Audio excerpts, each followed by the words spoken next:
Good morning. Today is November 30th, 2023. It's approximately 9:30 a.m. This is the matter of application V0352-23. This is a conditional use application for a level 3 home application with an exception concerning the size of the requested home occupation space available for use with the proposed business.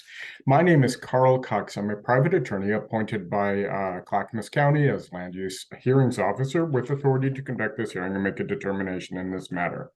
I have considered issues of bias and conflict of interest and have determined that I do not have any bias or conflict of interest in this matter. I have also not received any ex parte contact, meaning no one contacted me outside of these proceedings to try to persuade me concerning a fact or issue present in this matter. Excuse me. I have a couple of important statements to make for the record.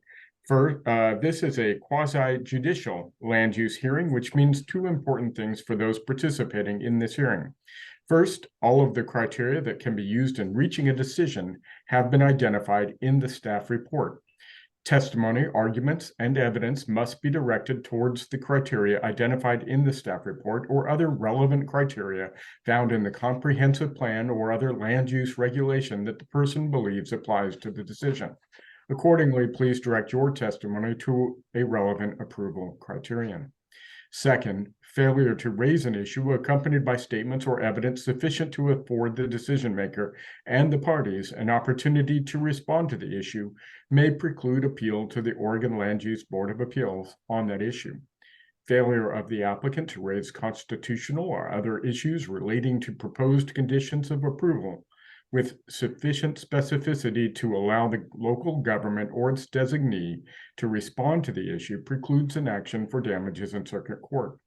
Once final, this decision may be appealed to the Oregon Land Use Board of Appeals. At this time, I'm going to ask that the county provide an explanation concerning participation in this hearing via the Zoom platform. Hello, my name is Joy Fields, and this public hearing will be conducted virtually using the Zoom platform. Panelists for today's hearing, which include the hearings officer, county staff, and the applicant, have both audio and video capability. Audience members who have joined the meeting will have their mics muted unless they wish to testify, in which case they will be called upon to do so by the county staff moderator. Audience members' videos will not be turned on at any time. Today's hearing is being recorded as required by law. The county will make every effort to post the recording on the county website later today. There is a designated time during the hearing when it will be open for testimony. The hearings officer will make it clear when this is. If you want to provide testimony, you will utilize the raise hand feature. Attendees on PC and iPad, you have a raise hand button on the Zoom bar, either at the top or the bottom of the screen, depending on your device. And you will press that when you wish to provide testimony. When the moderator switches you over to provide testimony, your screen will look different for a little while. Primarily, you will see all the participants' cameras, not just the one who is speaking. Staff will call upon you when it is time for you to provide testimony. Be sure to provide your name and mailing address when you begin. Once you have provided your testimony, your mic will be muted and your screen will be returned to normal. If the record is left open at the end of the hearing and you wish to submit additional written testimony, email the written testimony to myself, jfields@clackamas.us, or mail it to Clackamas County Planning and Zoning Division, 150 Beaver Creek Road, Oregon City, Oregon, 97045. The staff contact and email address is also available on the web page where you found the Zoom link for today's meeting. Testimony must be received by 4 p.m. on the day the record closes. People who testify and provide their mailing address will receive a copy of the hearings officer's written decision. If you do not wish to testify but would like to receive the decision, you must provide your email or standard mailing address by emailing it to the staff contact for the application, which is myself, Joy Fields, or by entering it on the Zoom chat function during this hearing. Thank you. And the order of proceedings will be that I will ask the county to begin the hearing by presenting the county staff report. If the county has a related PowerPoint presentation, I'm going to ask that that is also submitted to the record. Followed by an opportunity by the applicant to present material that the applicant wants me to consider in making a determination in this matter. Then there'll be a period for members of the general public, as Ms. Fields explained, use the raise hand feature or some other, or one of the other methods that she described. And you will have an opportunity also to participate in this hearing and have your comments and concerns considered. As Ms. Fields stated, you may, in any case, submit a written statement to be considered in this matter by 4 p.m. today. I will also provide an opportunity later in the hearing before it closes to discuss keeping the record open for an additional period. Ms. Fields, do you have a presentation this morning? Thank you.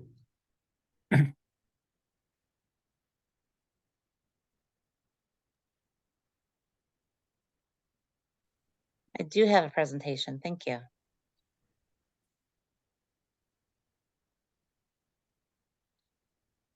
So today, as you mentioned in your introduction, we are here to learn more about Z0394-23 and discuss the zoning code and the criteria that this request is being reviewed using.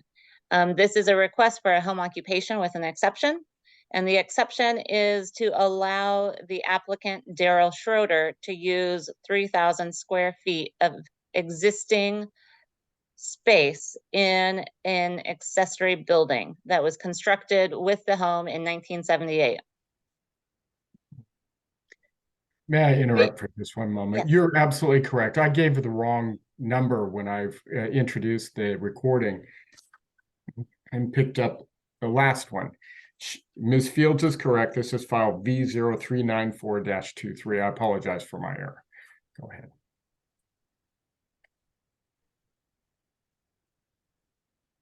Under the normal criteria for looking at home occupations that are a level 3 home occupation, applicants can generally use 1,500 square feet of an accessory building if they get land use approval through a type 2 land use decision. This applicant is going through the type 3 process with this public hearing to request an exception to that floor space to use 3,000 square feet of an existing shop. And the use of that shop will include an office, a bathroom, and shop space for a custom car repair fabrication business. And the applicant proposes to have 5 employees using the existing driveway and parking for the employees to park.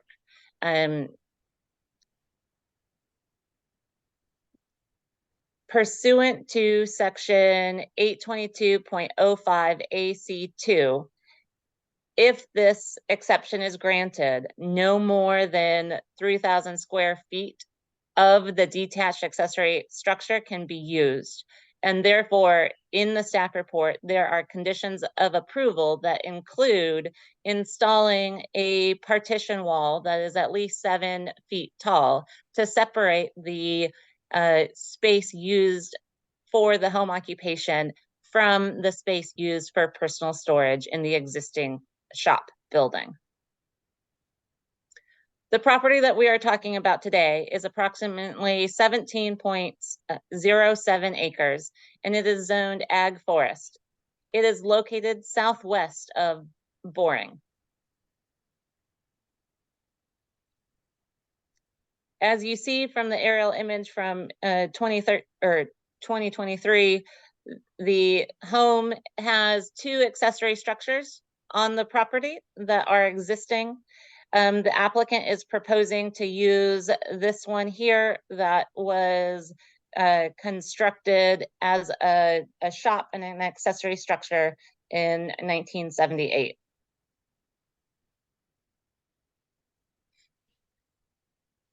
As seen in the site plan provided by the applicant, the parking spots that are proposed are located at the end of the driveway. They are all on site.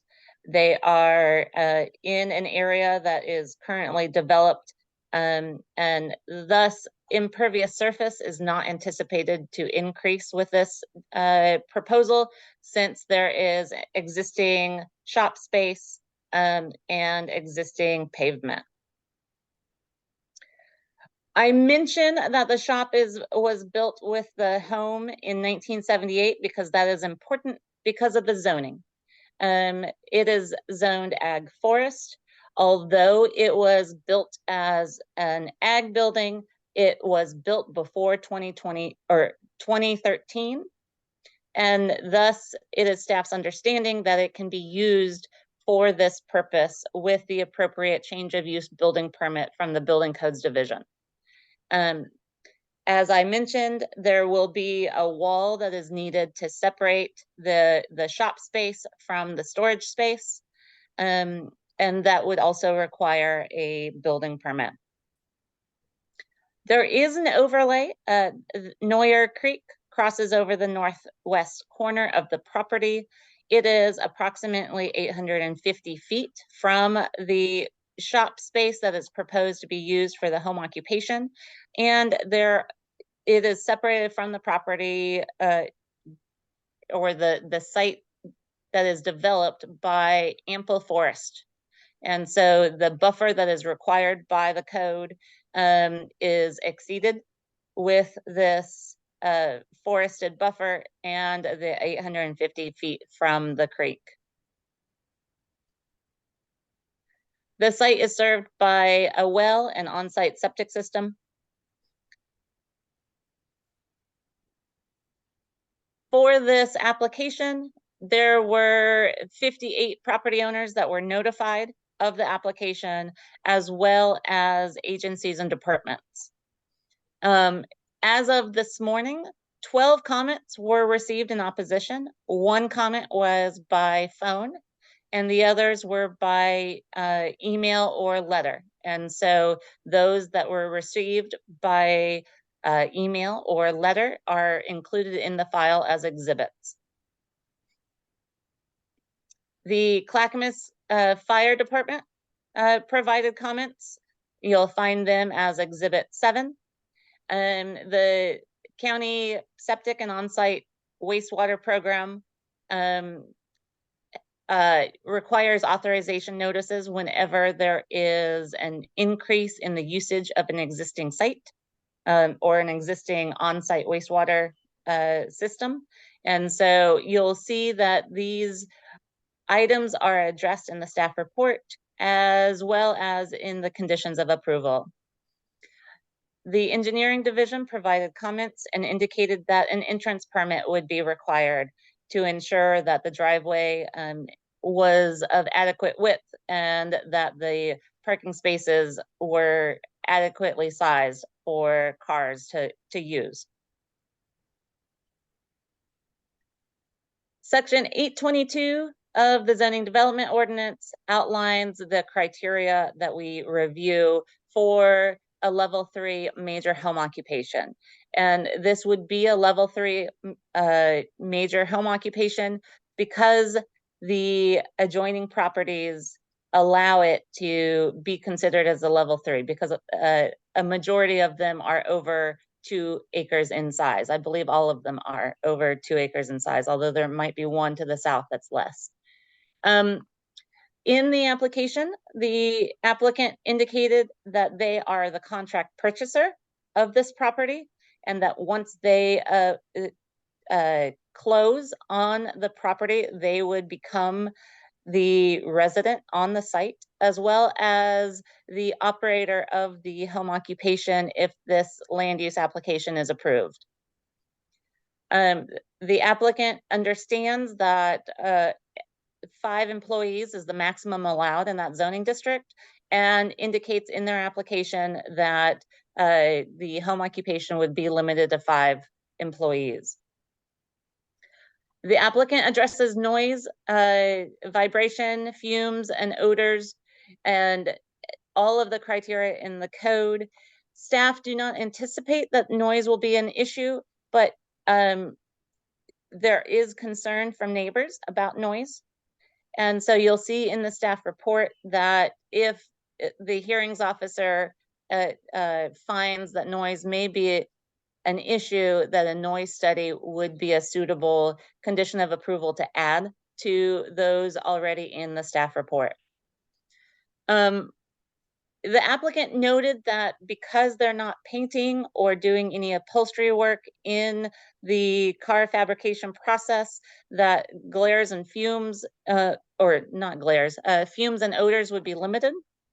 And they provided a list of the materials they use in fabricating the classic cars or the cars.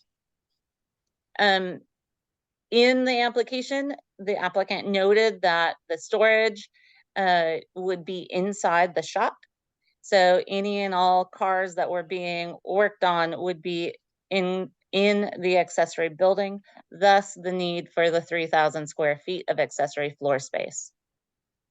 There's no signs proposed in the application, and the parking would be on site on the impervious surface that exists. The applicant has access to Bartell Road through a driveway, and the shop is a building that is customarily accessory in the Ag Forest zoning district. It is not unusual to see shops or barns or accessory buildings designed and built as this one. And so staff have determined that it is a building that is suitable and normal to have in that zoning district.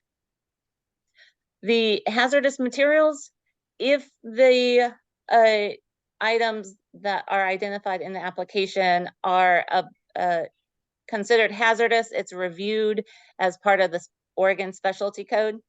And if the amounts are greater than what is allowed in a single family residence or a garage of a single family residence, that will come out during the building permit process to make sure that the materials used in the fabrication do not exceed what is allowed in that the residential areas. As I mentioned, there is an exception that is being requested to the building square footage of the accessory building. And all of the traffic and vehicles requirements are met, and the use is allowed as a level 3.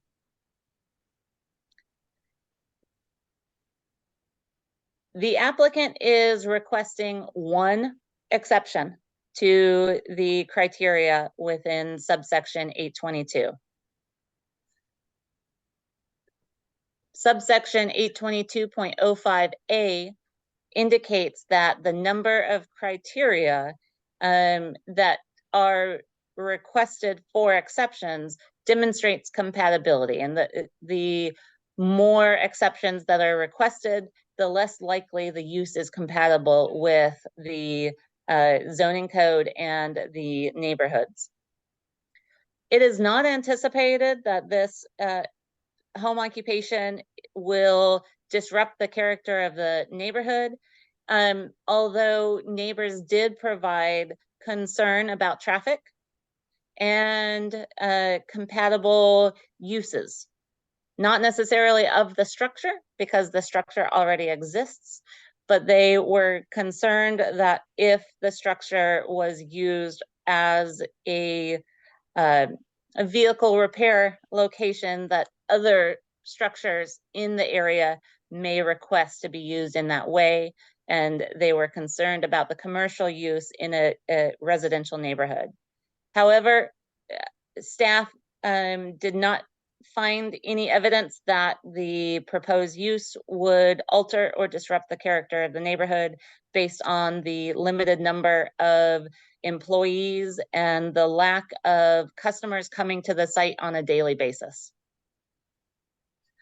Because the site is already developed with the accessory building and the impervious surface, staff did not anticipate that there would be any environmental impacts or impacts from developing the site as this home occupation, because the development has already taken place and the proposal is to complete all of the home occupation work within an accessory structure, so that there's a building containing any of the fumes or noise that is generated from this home occupation.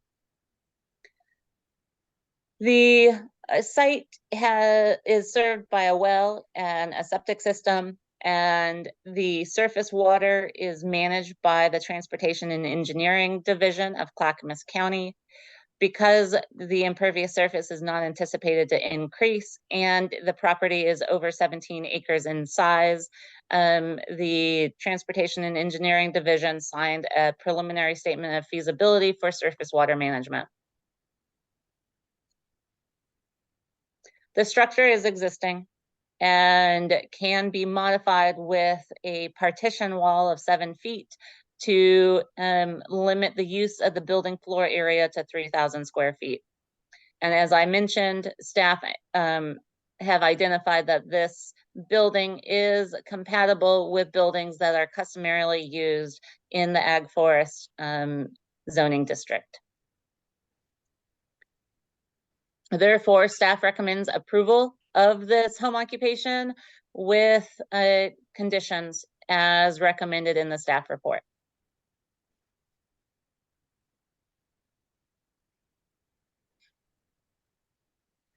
I am going to go on to the next slide that has the contact information for submitting testimony. And I'm happy to answer any questions if there are any by the hearings officer while participants take down my contact information. Remind me, the number of employees, 5 employees in level 3 home occupation, that includes the owner operator, correct? Yes. That's what I thought.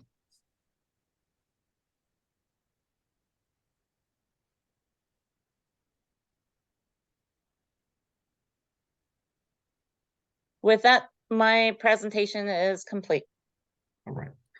At this time, I'm going to provide the applicant an opportunity to share materials and provide additional comments for me to consider in making a decision in this matter.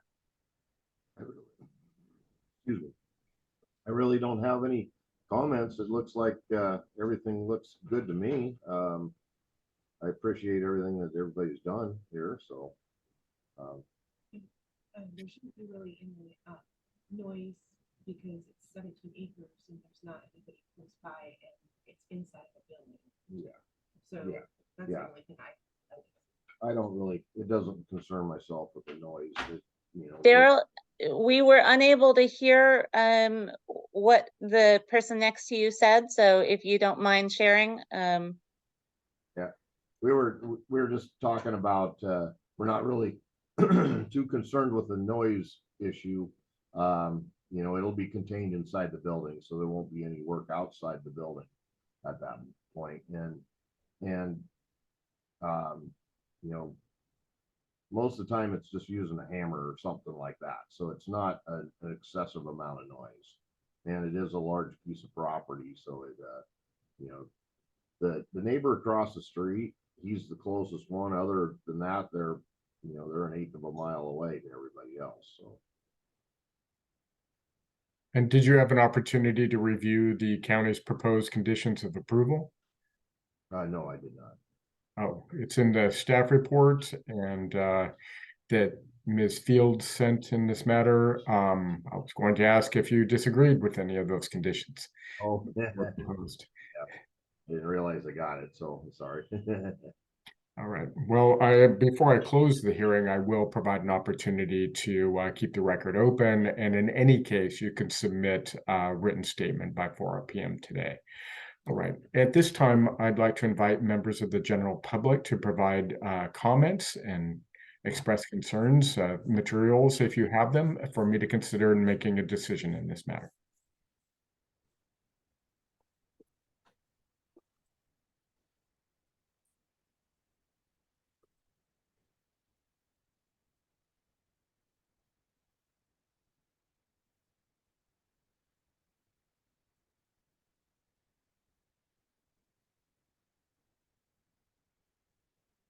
I have Michael and Sherry Kinnear. All right.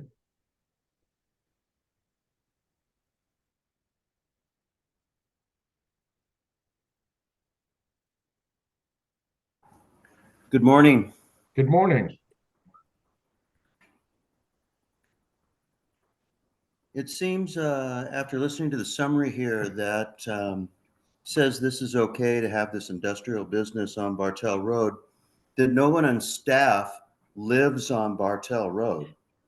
It's easy to sit in the offices of Clackamas County and say, this is okay. It meets this requirement, it meets this requirement, meets this requirement. No problem. You can have and do whatever you want. This is an agricultural zoned area and forest area.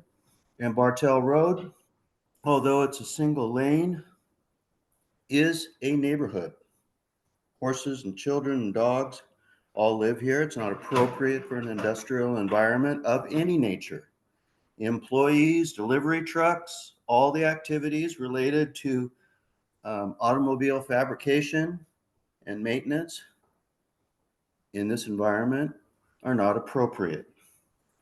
I would please request Senate Bill 100.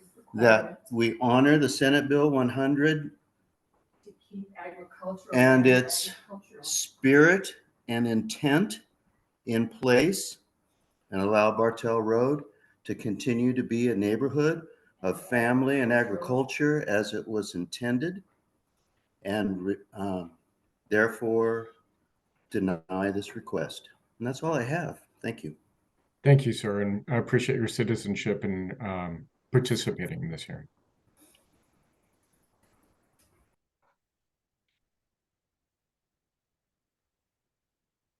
I have Robin and Ann Smoot.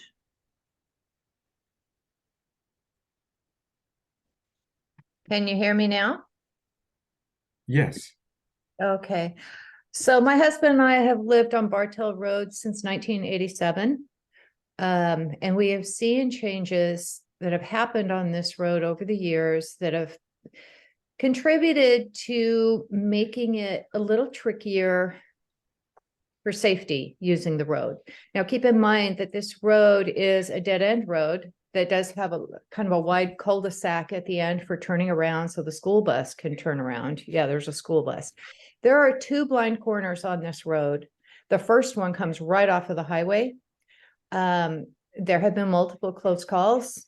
It's a quite a tight bend that angles in. And so when you drive up it, you have to make sure that you are on the far right. And depending on the size of your car or truck, your right side tires almost have to be on the gravel to safely avoid any cars that are coming back down. The other corner is just simply a blind corner. Now, we have people that walk this road on a regular basis because it is nice. You've got the canyon to your left, and then you've got, agricultural homes, pastures, a few horses on the road, which I have actually stopped riding my horse on the road already because it's dangerous. And in 1987 on up to 97, it was safe. We now have multiple cars. People sometimes drive too fast. And unless you have a really reliable horse, you are taking a chance. The idea of a business hauling cars on trailers down the road is going to make it much worse. And both those blind corners will be a problem, guaranteed. So I think I can speak for my husband that we are requesting a denial of this applicant. That's all I got. Thank you so much. Thank you, and I'll consider your comments as well.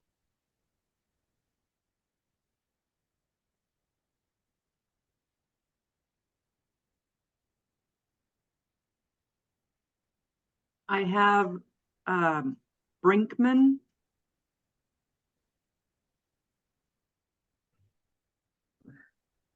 Okay, I'm unmuted.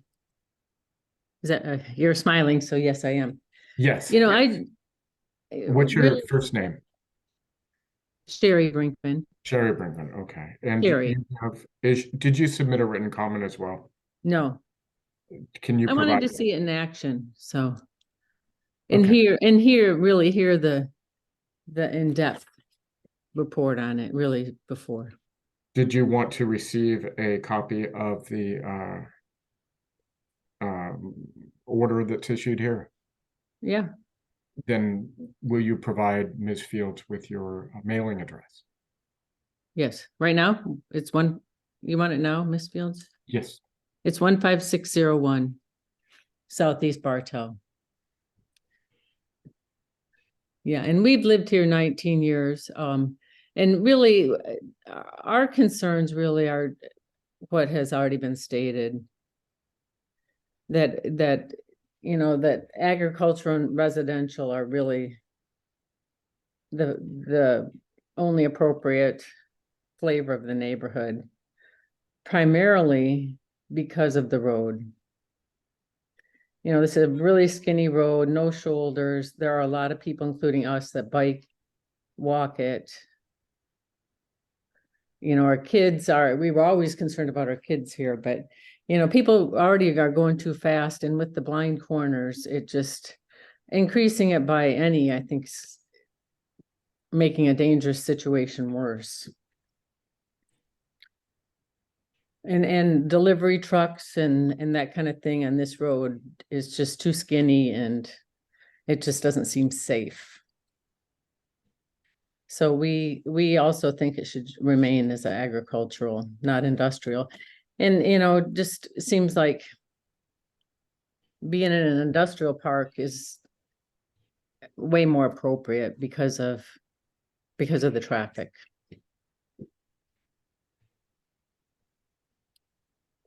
That's it. Thank you. I'll Yeah, thank consider you. your comments as well.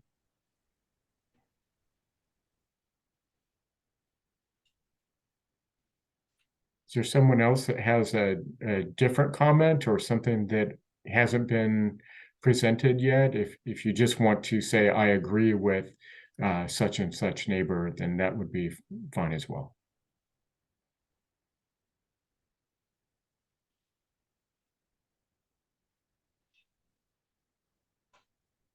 I see Mr. Walters has a hand up, but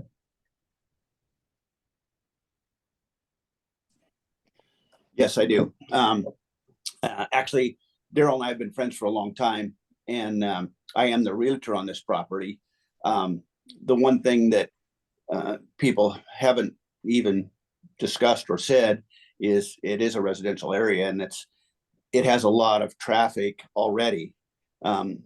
What Daryl's basically proposing, you got one pickup with a car trailer that might be hauling a car in every once in a while. Not any different than somebody towing their travel trailer, which happens a lot down that road. Delivery trucks are very seldom, and they are just a small, we're not talking any kind of semi truck traffic or anything. They are small delivery trucks, which again isn't any different than most vehicles. My wife has lived there quite some time. She's with me, and pretty much next door to the property. I'm going to let her say a couple of things. And like I said, I don't see how it's any different than somebody towing their travel trailer down that road. Hi, my name is Jackie Walters. I have power of attorney for Stephen Hansen. His address is 1835 Southeast Bartell Road. Sorry, wrong address. That was our old address. He's right next. He's my the brain. neighboring property is fine. Sorry. Anyway, I understand. Steve Hansen is we've lived there, or we purchased the property in the 90s. He's lived there since. I lived there for 11 years. And there were, you know, the average amount of delivery trucks there. The neighbors would, you know, bring in and out their travel trailers. I understand the road is very narrow in certain spots. You have to be respectful of each other. And I know that from experience with deliveries and various things, that for this type of business, they have, you know, my husband also owns a machine shop, and they bring in their trailers, which are, you know, to bring in just their single vehicles, which is no different than some of these travel trailers. Actually, they're actually smaller than some of these travel trailers, the fifth wheels and the various things that people are using. So I understand the neighbors' concerns. I know that Stephen and his roommate don't really have concerns about that. They are very cautious when they bring in and out trailers themselves. And, you know, they just have to be, you know, people have to be respectful. And I think that's one of the things that people need to know. And with these types of businesses like Daryl's business, I know that they're infrequent deliveries. It's not like a high volume. He would be bringing in low volume of trailers, you know, one trailer to bring in one truck, or a car, a truck to bring in that trailer. So I'm what? In favor. In favor of Daryl's application. Thank you for participating, and I'll consider your comments as well.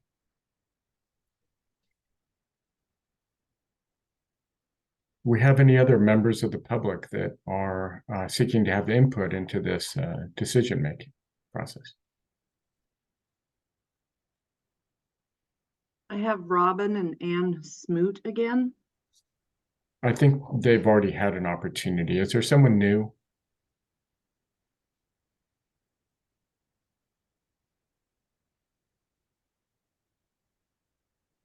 Who hasn't yet had an opportunity? I don't see any more. Okay, thank you.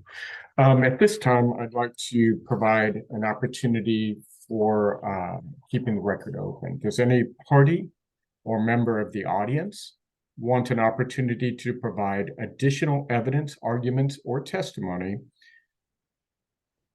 Use the raise hand feature. Does the applicant, if there are none, does the applicant wish to waive the period for final written argument? So those are things to consider. So do I have a request from the applicant or the county or any member of the audience to keep the record open past 4 p.m. today?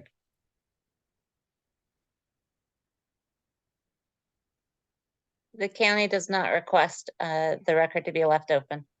Okay, any member of the audience? Let's give it a minute to make sure that people understand what I'm asking. Okay.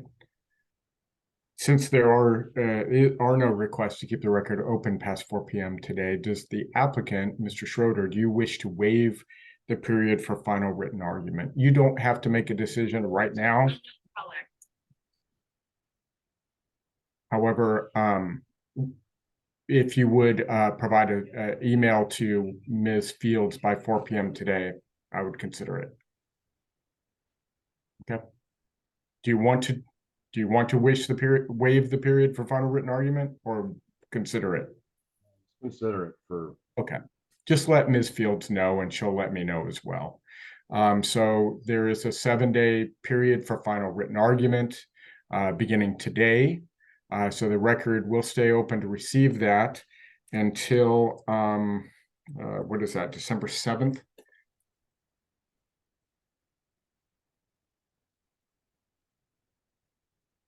At 4 p.m. However, that is a final written statement by you, Mr. Schroeder, in support of your application. That gives you an opportunity to, as we discussed earlier, to review the conditions of approval. And if you have a dispute with one of them, you can write that, and I will consider that in addition to any other materials you want to provide in your final written argument. If you decide to waive that or waive a portion of it, just let Ms. Fields know. Sounds good. Yep.